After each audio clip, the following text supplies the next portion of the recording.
Hello, and just to be sure, there are only 10 slides between you and the end of this conference, so it's not going to be that bad. Today. And first of all, thank you very much, Professor Lachenmeier and Dr. Steffen Schwarz for the invitation. I'm very excited to be here. My family thinks it's therapeutical because I can combine what I like, which is entrepreneurship, with the other thing I like, which is coffee. So they think I will be more in inner harmony after this conference. That is their hopes. For me, what I want to, it is. I don't see anything on the screen, so it's good I printed out everything. I love the presentation before. I love the format of the conference, coming from all these different perspectives and putting stuff together, mindset, you could say. And my personal, there's still nothing here, just in case you were working on it. So what I want to bring to the conference on one side is obviously the business administration perspective on things, because as I said beforehand to Steffen, this is something I think would be really interesting. And I found out in discussions during the breaks and everything that there is a lot of interesting questions to be raised here. And the other thing is that I want to make SME actors in the coffee industry aware of business model innovation as a proactive strategic option, especially facing uncertainty or crisis. That is the idea. I got it now here. Nice. So first place that you know who I am. Currently, I'm professor for food services at the Faculty of International Business, Tourism and Hospitality at the University of Heilbronn. I'm closely connected to SME because I had some myself, and my doctoral thesis was on business model innovation as a strategic option. So I'm right in the middle of all this. And what I thought about when Steffen asked me, what would be your input here? I thought that I had during my research, I found a great body of research on exactly that topic. And I thought, okay, listen, I'm going to do this for the coffee industry. This is going to be a piece of cake, right? That's what I thought.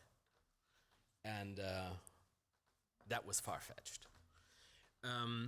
I wondered, what are the SMEs in the coffee industry doing research-wise? There should be business model innovation, there should be all this. And hence, this is more a sort of perspective piece than real research paper. But I thought, okay, listen, coffee industry, global business, worth billions, involving many small, medium-sized enterprises. I learned from my Malaysian friends that they have a lot of family businesses, and it's very traditional, and it's even part of tourism concepts. Yeah, so it's important in the value chain. And if you count over 17 countries, it supports around 120 million people's livelihoods. So yeah, we should actually look at it, from my business point of view.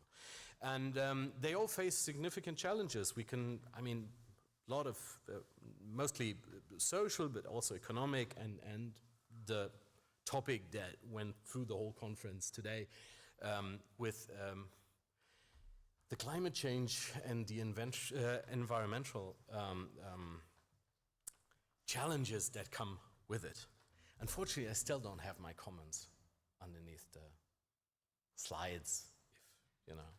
It would help sometimes. So one good news about SMEs. One good news is, according to business research, they are very well placed to respond efficiently to any crisis. The downside is that they're more susceptible.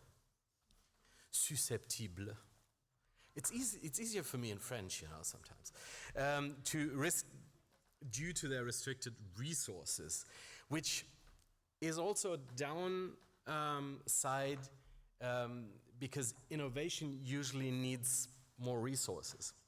And they depend more on their ability to innovate, and even more than larger companies, because they usually depend on one single business model. You know, if stuff changes, that's it for them.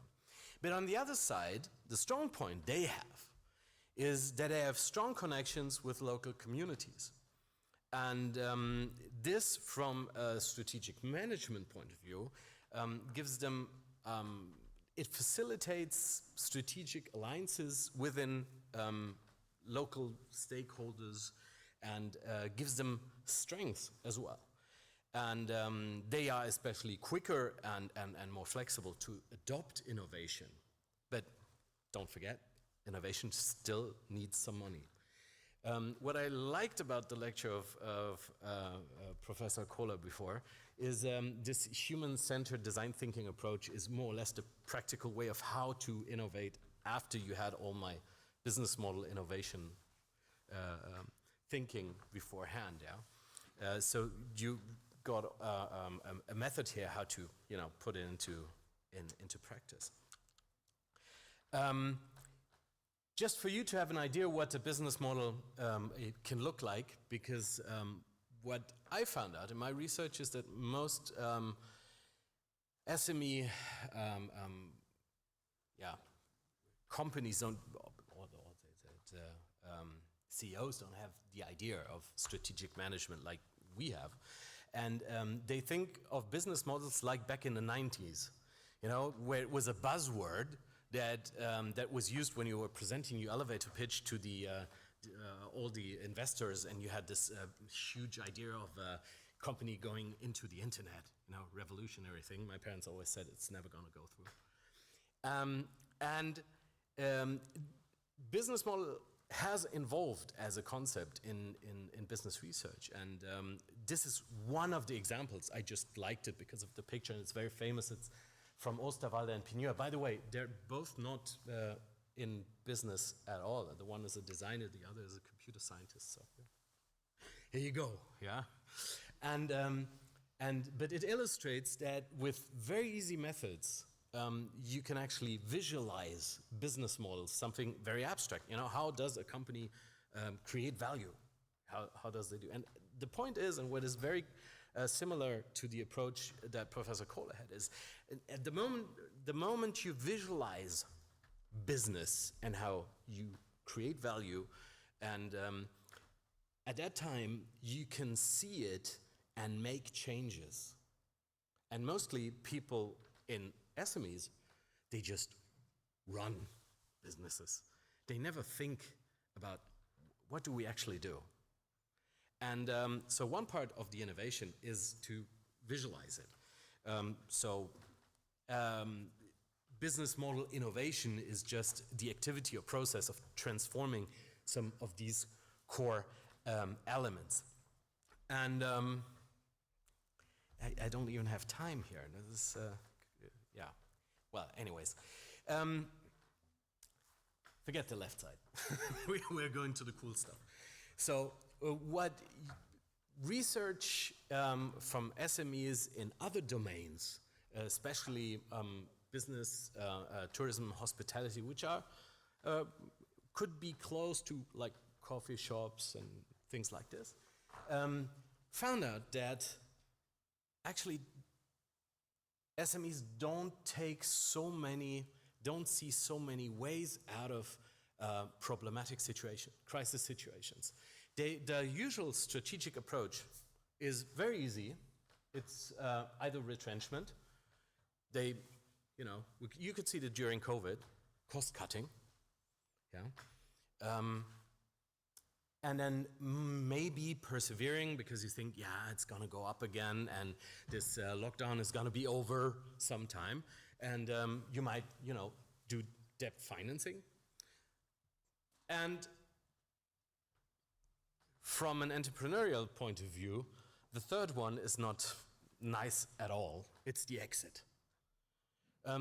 Astonishingly enough, maybe a mindset thing, a lot of entrepreneurs decide to exit in a crisis situation, especially when they're small, because of these limitations we talked about, you know, smallness being also again, susceptible to risque. It's better in French. I don't get the English word out. It's strange. And the option I want to promote, because especially in the cited tourism and hospitality research, there's a really strong empirical foundation that innovation is one of the easy and proactive ways of tackle those uncertainty and crisis situation for SMEs. And so I looked at the coffee thing, as because Steffen said, look at it. And I was really astonished of the results, because, okay, I was not so astonished about that most of it would be about large companies, Nestle, Nescafé, Nespresso, Starbucks, Illy, and what they do, yeah? Especially, like the capsules and stuff. This is classical business and business model strategic stuff. But I was astonished that at the end of the day, there were only a couple of papers about smallholders with, on that side, pretty creative, inclusive BM models, and some larger, when I say larger, coffee farmers, it's still within the SME framed definition frame. Plantation and coffee processors that use AAA business model canvas, which is therefore the abbreviation SBME is Sustainable Business Model Innovation. So on one hand, the literature reflects the multitude of the whole coffee industry value chain, yeah. And on the other side, it also reflects exactly all the topics we had during the conference, and that the only ones really doing innovation stuff are leaning towards sustainability and innovation is not so astonishing, but still I was very intrigued that there was so few of them. And unfortunately, they are predominantly theoretical. So nobody really tested it, which is, maybe an idea for you or for me or for us together. You can always call me and say, why not? Do a study. What I see from this limited research is that the way forward might be sustainable business model innovation, since business model innovation is definitely one of the opportunities for tackling crisis situations. You talked a lot about coffee byproducts, and that would help because you can integrate this coffee, the whole coffee byproduct thing, as well as the waste part or the dangerous part and all the aspects that we heard today into the business model itself.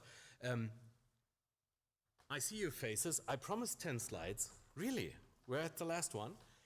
How would this look like? Yeah, practically. And again, it's only one example. I have more than 47 different types of business models in Mr. Müller's.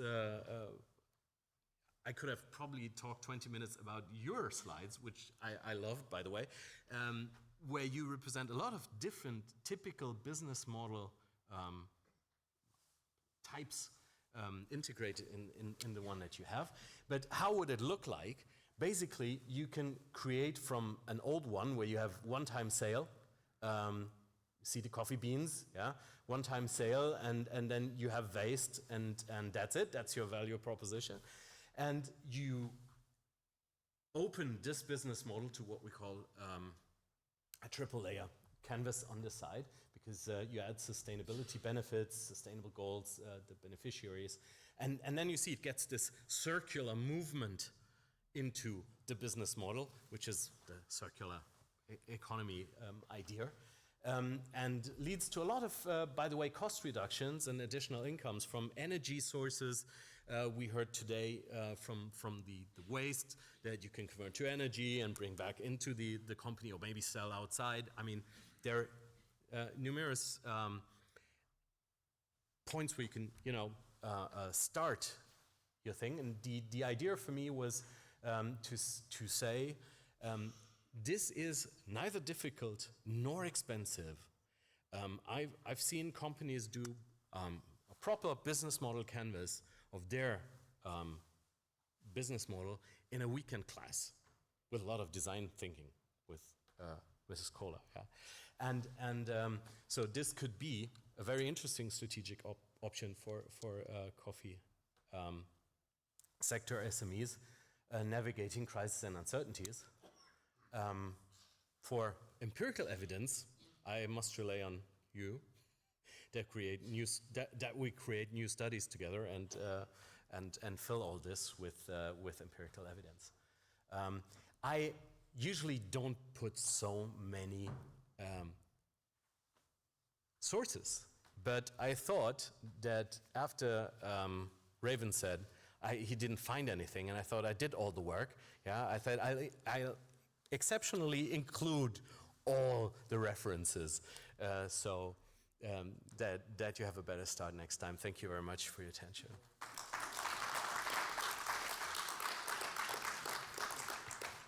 So thank you, Yves, and now we know it's Raven's fault. And because it's Raven's fault, we should now quickly see these, first of all, the videos after that, and just very briefly, is there a question? Raven, I don't know. Yeah, there's a question. Shoot. Great, thank you very much for your presentation.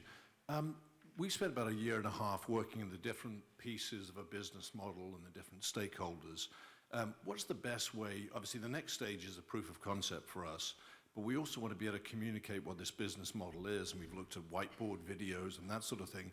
Is there anything you would recommend that we would do in terms of communicating that business model? What's the next step? Actually, communicating the business model.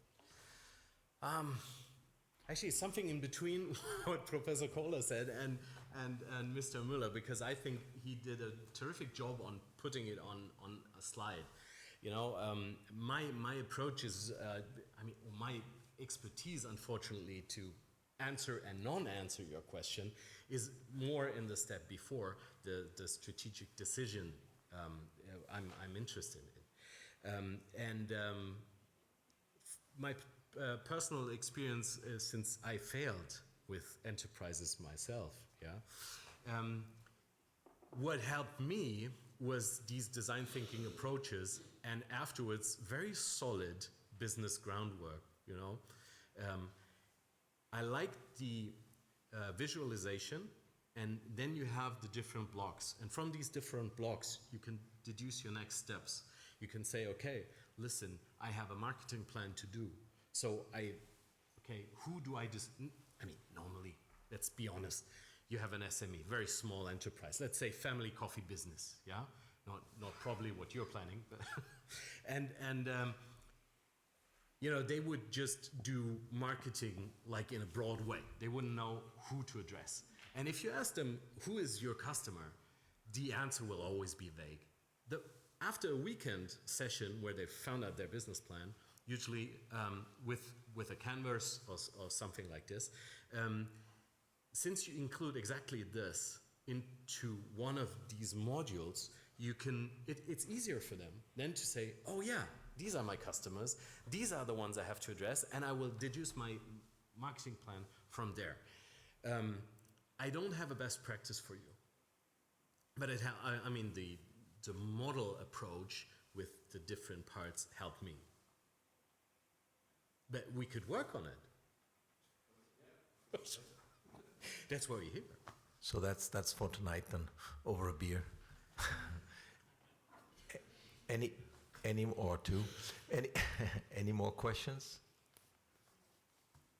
It's maybe also interesting there. We also have some guests from Poland that are also, I think, in this. Maybe the two ladies over there could be, because I'm not sure where you're from, so you could be the guys that I don't know. Okay, so the guy, yeah, remember his face? I don't need Talking to business model. Don't same. have to ask any questions. Okay. From Judas later, it's no problem. So then, thank you so much.